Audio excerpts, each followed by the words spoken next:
আচ্ছা বস, কারা বলে মেয়েরা নাকি মানিয়ে নিতে জানে না, মেয়েরা নাকি সহ্য করতে জানে না?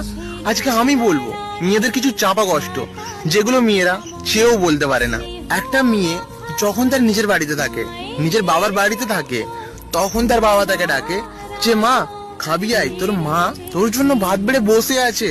আর অপরদিকে যখন মেয়েটার বিয়ে হয়ে যায়, তখন সেই মেয়েটা পরিবারের সংসারের সবার জন্য ভাত বেড়ে বসে থাকে, নিজে না খেয়ে।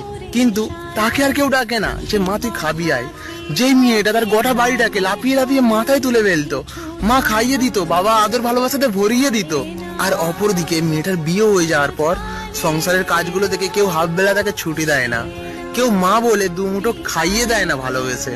সারাদিন নিঃস্বার্থে পরিশ্রম করার পরেও অক্লান্ত শরীর নিয়ে সংসারের সব কাজ করে যেতে হয়, তবুও কিছু কিছু মেয়ে একটু ভালোবাসা, একটু যত্ন, একটু আদর পায় না। আর এত সবকিছুর পরেও নিজের সংসারে ডাকে, নিজের